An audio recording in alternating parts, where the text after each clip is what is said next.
and welcome to another episode of A Walk in My District. I'm Robin Deacle, the Communications Director for the City of Raleigh.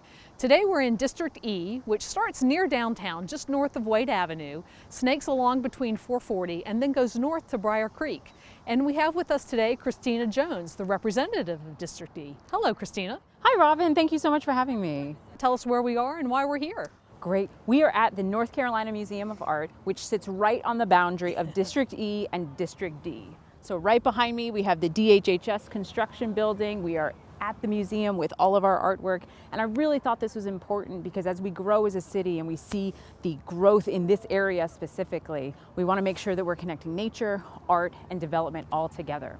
Last year, we were able to secure a deal with the Canes to keep them for 20 years, just down the road over there. And so to keep that partnership with all of our city partners is really important, and I love this area. We're out at the Museum of Art on a beautiful day. It is a state park, but there are so many parks throughout Raleigh that really help contribute to our quality of life here, especially on a beautiful sunny day.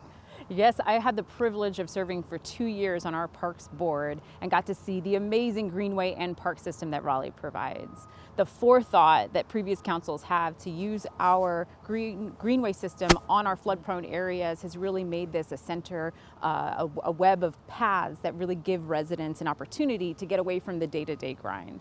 And on top of that, another great thing that makes our district and our city great is our small business community. How neighbors are taking care of neighbors and making sure that their needs are met really shows that Raleigh is a welcoming place for everyone here. Absolutely, and all of that welcoming, hospitality, and quality of life has meant a lot of people move to Raleigh. So we have a lot of growth throughout the city. What are some of the challenges and also opportunities that you have seen because of that growth? Sure. One of the challenges in my district is affordability. Across the city it's an issue, but definitely in my district, I know that we have the least amount of affordable housing in the entire city. So how am I trying to make sure that we address that? We're working with our development community, and they're helping out by both putting money towards our affordable housing fund and units on the ground, which is really impactful for me. How are we getting units there to make sure that those like teachers and firefighters and police officers and nurses are able to live close to where they work and build community within that area? Along with that affordability, we've also seen the increase in our homeless population. Which is really, really difficult with us. So as we partner not only with the development community, but with nonprofits like a Great Raleigh Cleanup, we're developing programs like the Workforce Program, which actually hires those experiencing homelessness at $18 an hour to help pick up trash throughout the city. The partnerships between nonprofits and the city and our private sector are what help uplift residents out of homelessness and put them into an affordable unit. So as long as we have those partnerships continuing, then I hope that we can keep growing all together. There's another problem that certainly everyone in America has seen on the rise over the last couple of years prior to pandemic, but also kind of kicked into gear during pandemic, is substance use. And you serve as a liaison on the Substance Use Advisory Commission. Tell us a little bit about that work and why it's important to you. Oh, most definitely. So I serve as the council liaison for the Substance Use Advisory Commission, as well as I've taken shifts both with fire and police and been able to run calls, noticing that we, at that point about a year ago, had about 100 calls per day on overdoses, which resulted in about 5 deaths per day just in the city of Raleigh. Shows how important that need is, and how do we as a community come together and make sure we're addressing and taking care and wrapping our arms around those in need.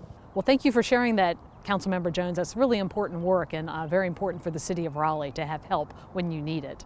There are also a number of positive things going on in District E. Maybe you'd like to share a few more of those. Another fun thing about my district is just being able to see the history. So I love starting out in 5 Points on my drives, and you see the old Raleigh and talking to residents, and when they remember that that was the outskirts of town, and driving up Glenwood Avenue, you're literally watching history in action, going up past the fresh ice cream, past the Rialto Theater, up towards Umstead Park and the RDU Airport. My kids attend school in Brier Creek, so I get to drop them off every morning and make that drive through the district, which is almost like a time warp every time. So it's really fun. There's so many good things happening, but what I am most proud about is the community engagement and how our residents have shown up, stood up, and spoke up, which is my mantra as I'm going through, and making sure that residents understand that their voice is so impactful. And every month since I started, I've been doing community conversations up and down Glenwood Avenue throughout the district to make sure that everyone can be touched on. And we have had upwards between 30 and 60 people come out to every meeting asking amazing questions, really wanting to be there to learn. And I'm really proud that our district is showing up the way they are. And it's awesome.